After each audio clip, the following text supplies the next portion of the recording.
Bienvenue chez Dupin, un restaurant du 6e arrondissement de Paris.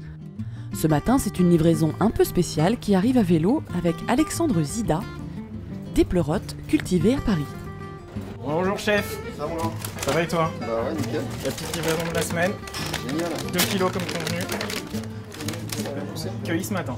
Alexandre Zida est un jeune entrepreneur qui, comme le chef Nathan Hello, est engagé dans une démarche locale visant à minimiser ses émissions de gaz à effet de serre. Venir en vélo, en fait, c'est une logique, c'est un bon sens, dans le sens où on est uniquement en circuit court et on produit et on vend dans Paris. Donc pour nous, c'est un peu logique de venir avec un véhicule doux et ne pas utiliser forcément un véhicule à moteur. Réduire les émissions de gaz à effet de serre, consommer local et biologique, la démarche du chef est résolument décarbonée. Moins de CO2, mais aussi moins de déchets, car ces pleurotes ont poussé sur un substrat utilisant le marc de café du restaurant. Un cercle vertueux qui se poursuit en cuisine. Donc là, on a la pleurote qu'on a reçue ce matin, la pleurote de chez Alex. De ce produit, on passe à ce produit. Ensuite, on va travailler ça avec de la tomate. La tomate, on va essayer de rien perdre. On va faire des pétales de tomate qu'on va tailler. Et ensuite, les cœurs de tomate, nous, on va les mixer comme un gazpacho.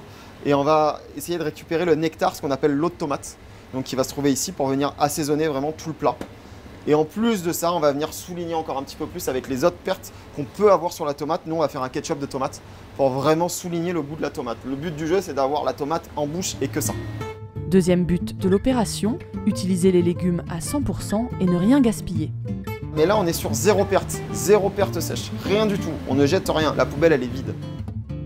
La cuisine de Nathan Hello reflète son souci de préserver l'environnement, mais aussi la santé. Les légumes et les fruits y ont la part belle, plus que les protéines animales. En fait, la volonté, elle a été de mettre le végétal en avant et par rapport à la matière animale. Donc on s'aperçoit que dans nos assiettes, quand on va les construire, on va avoir 70% de matière végétale et 30 voire 40% de temps en temps de matière animale. Mais c'est pas pour autant que ça sera moins bon, que ce sera moins bien pour la santé, bien au contraire. Locavore, anti-gaspi et biologique, cette cuisine de demain correspond aux recommandations de santé publique. Heureusement pour nous, elle est déjà disponible dans nos assiettes.